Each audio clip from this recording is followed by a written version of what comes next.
Hey guys, welcome back. I'm Macon Campbell and this is maconSTUFF.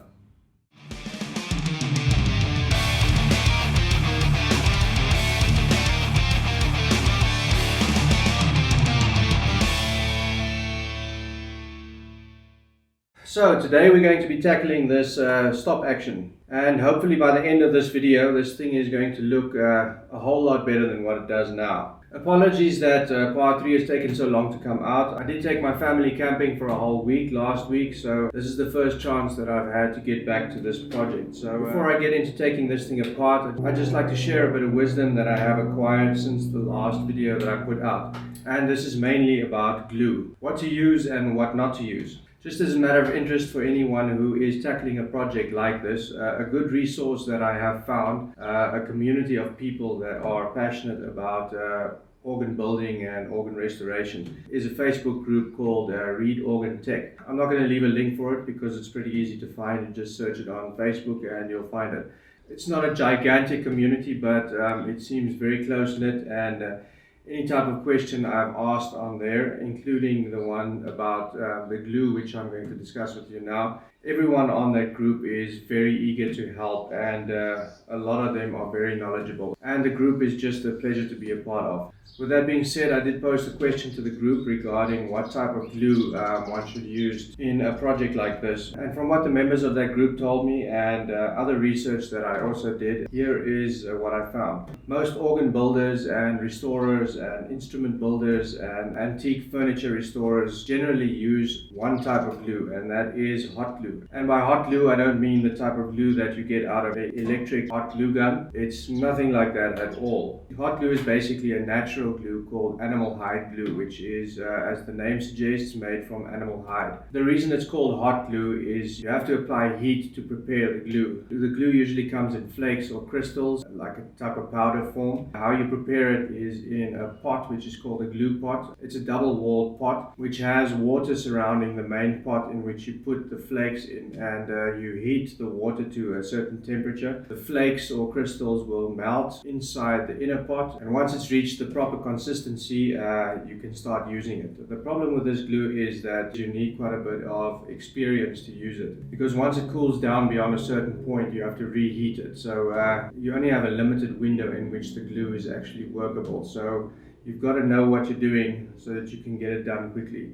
Once I discovered that, I got pretty scared because I didn't want to have to fork out a whole bunch of money for all the specialized equipment and have to import the flakes from who knows where, because obviously it's definitely not available in Namibia. So I decided to do a bit more research, and what I found is that some manufacturers do make a liquid version of the animal hide glue, but most of the reviews that I read regarding that were pretty negative. So I skipped past that and tried to find some other alternative type of glue, upon which I found what is called fish glue, which is also a natural glue. All of these glues are apparently called protein glues, but this one is made from fish bones instead of animal hide. Most of the reviews that I read regarding fish glue were not bad, but some of the negatives that people mentioned is that in places that have high temperatures and high humidity, the glue joints did tend to come loose, and living in Africa, high humidity and high temperature is kind of the norm. So I was a bit skeptical about using that. So reading through a couple of forums and blogs, I found a website that did a test on different types of glue, and there was a specific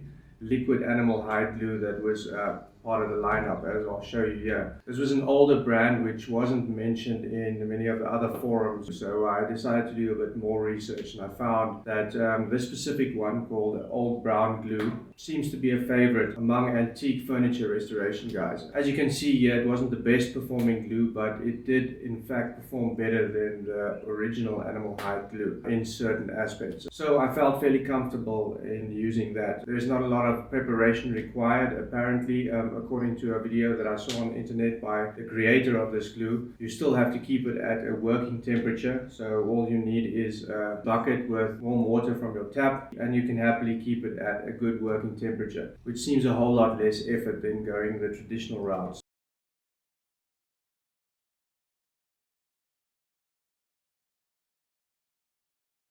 When I was trying to find out where I could purchase this glue, I was happy to find a supplier in our neighboring country in South Africa who does stock the glue. I did in fact order the glue yesterday for express delivery, so it should be here tomorrow or the day after, which is perfectly fine because it's going to take me a while to strip this whole thing down and clean it. I don't think I'm going to need the glue for the next day or two anyway. So just a little something extra that I found really interesting in connection with the glue. While I was looking at the stop action, I was wondering what they use to glue in these little felt inserts that go around the stops. And what I'm about to share with you, I discovered purely by accident. I mentioned that I took my kids on a camping trip last week, and for that camping trip, I purchased these, which are UV lights, ultraviolet torches. And I bought these for myself and for my kids so that we could go scorpion hunting at night. Because for those of you that didn't know, a scorpion will illuminate when you shine an ultraviolet light on it. So the day I bought these, my son and I came home and we were like two little boys running all around the house, shining our little UV torches on everything to find things that would light up. And inevitably I ended up in the garage. And I was very surprised to find that the glue that was pretty much used to put this whole organ together would light up under the UV light. I'll show you a couple of clips here. It was very interesting to see. So now I was pretty much able to find all the spots that glue was used in the assembly and manufacture of this organ. It might be a little bit of useless information, but use it, don't use it. I found it pretty interesting. So what I've done to make sure that I don't misplace any of these parts and that I keep them all together, this might be a little bit of overkill, but I went ahead and I bought a whole bunch of these, which are just basically parts boxes. Each one of them is big enough to fit a whole stop and all the mechanisms that go along with that specific stop. I numbered them, as you can see over here. Some of the stops which don't have names on, I just left blank. That's not a major problem. I'm going to get to the correct names for all of these eventually. As you can see, I've got all of the stops named and labeled here. This is what I'm going to be putting all of my parts in to keep everything together and to keep everything organized. So without any further ado, let's jump into disassembly.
Okay, so I'm not too worried about the placement of all the rest of these parts. I've got more than enough photos and video of this whole assembly to figure out how these things go back together. These ones were pretty much just held on by the wooden tabs that I took off, so they're already loose.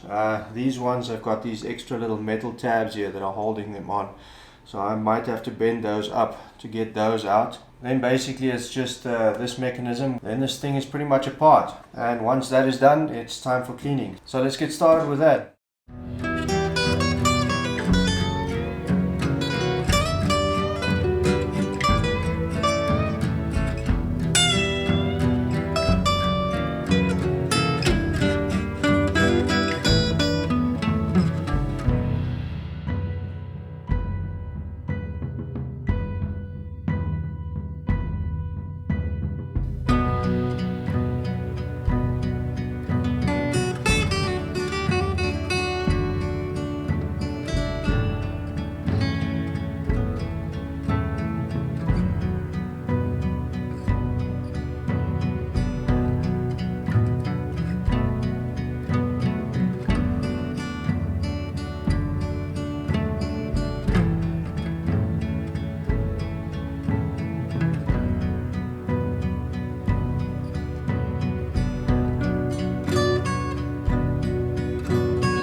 So now might be a good time to talk about felt.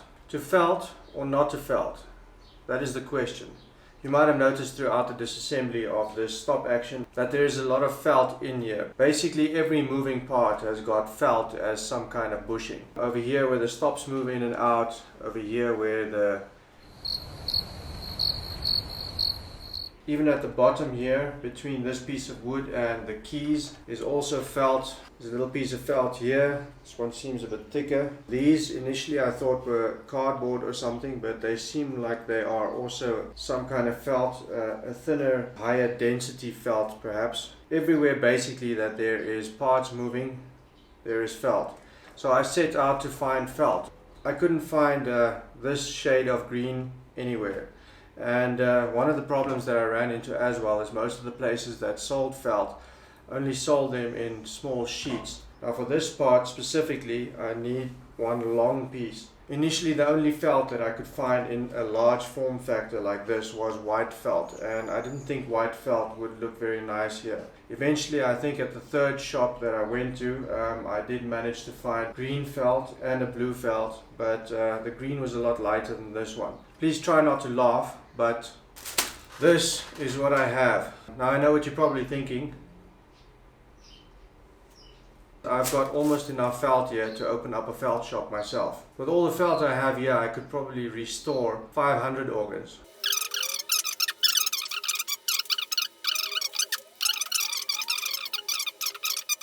The next question is, should I even replace these? Perhaps I'll ask my new friends on Read Organ Tech what they think and take it from there.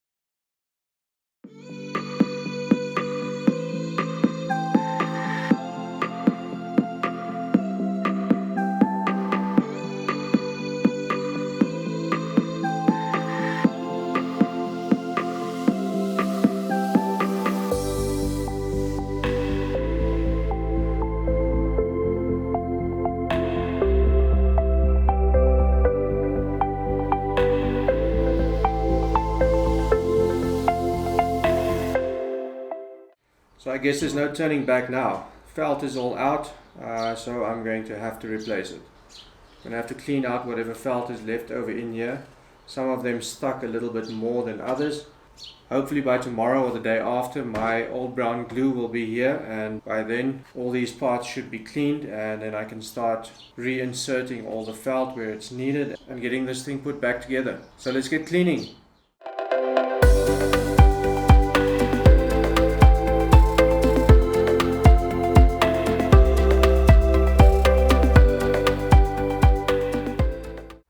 So what I'm about to do here is not at all necessary and probably a stupid idea. But with my mild case of OCD, I just can't let it go. And that is these little corners between these two holes. I just have to take those pieces out because I just think it'll look better that way. No one's ever going to see this, but I don't really care. I'm going to do it anyway.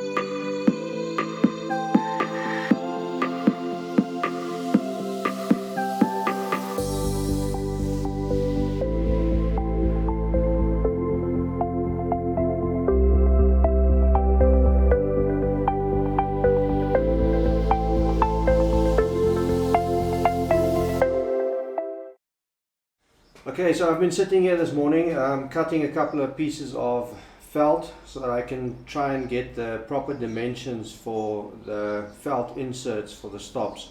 And I happened to get some really great advice on the Read Organ Tech from a guy named Dara Connolly. If you happen to be watching this, thank you very much. The advice you gave me has really given me a bit more peace of mind on how to go about this. If only I read the comment before I started ripping out the felt parts here.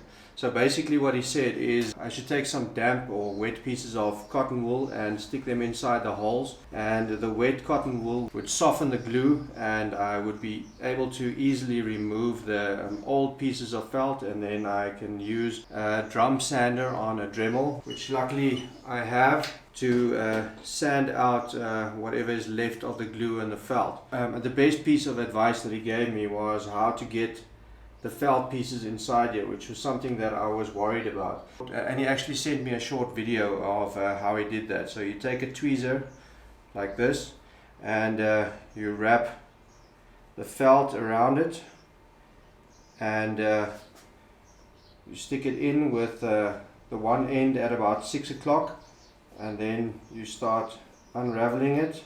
He did say that it's a good idea to try this dry for the first couple of times, just to get my technique right, which is what I've been doing this morning. And once I do this with glue, I think it's going to turn out really nicely.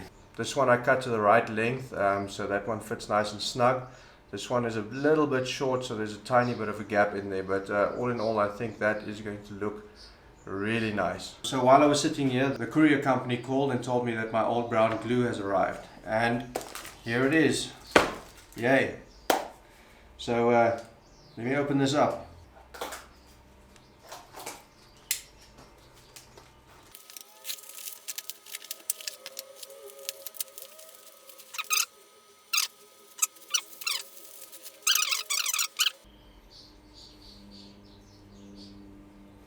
According to the website, the shelf life of this glue is 18 months from when it's manufactured. Batch number 136, best by September 2019, and it's September. That is a little worrisome. It is what it is. I'm not going to order any more glue. I'm just going to hope that this does the job for me.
So in an effort to try and get my brown glue to last a little bit longer, I went out and I found these.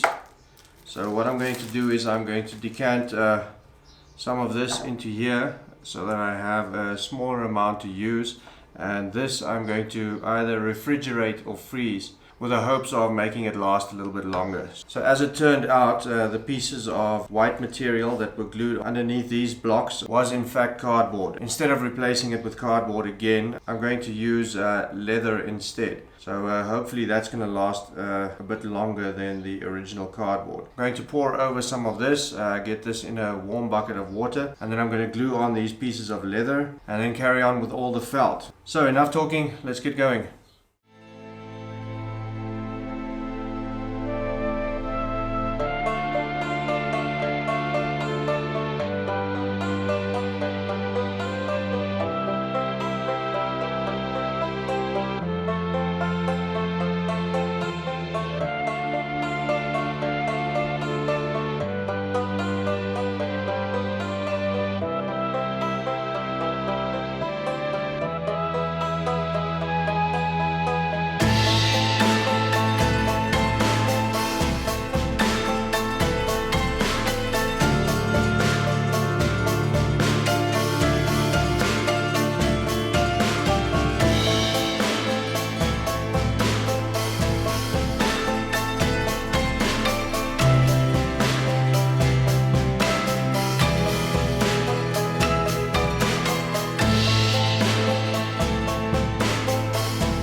go guys, the stop action is done, and I must say that was quite a lot more work than I expected it to be. I apologize for the video being so long, but I wanted to show as many of the steps as I possibly could. Because you see, the reason that I'm doing this video series is mainly because when I first got this organ and I was about to start this, I couldn't find any similar series on YouTube. I found a couple of part 1 and part 2s, but they all seem to stop there. I couldn't find any videos of anyone following through with the restoration, because I'm not a big reader, so I don't like reading blogs and stuff like that. But at the end of the day, I had to resort to that just to kind of learn about what it is that I was tackling. If you're interested in any of the websites and blogs that I've used as resources, just hit me a message down below and I'll send you a couple of links. Speaking of long videos, just one thing I wanted to run by you guys before I close out this unnecessarily long video. I have been toying with the idea of breaking these videos up in even smaller parts so that I can upload shorter videos more regularly. As it stands, I have over 170 gigabytes of footage for this part of the project. What I've been doing throughout this part is I've been working in the mornings and then doing a bit of editing at night. Basically so I don't end up with a mountain to climb once I start editing. So I've been doing a bit of work, bit of editing, so I can keep my editing kind of up to date. What I could also do is do a day or two of work, and then on the third day finish editing a video and upload whatever progress I made up to that point. Now the idea with this specific part was that I wanted to do the whole stop action restoration in one video. Being that it took so long and that I want to include as much of the steps as I can, it seems that it might just be a little bit too much. So I'm going to leave it in your hands. You know, I'm fine either way. If you'd like to see shorter videos more regularly, let me know. If you're fine with a half an hour long video, which is what this one is probably going to end up being, then that's fine by me too.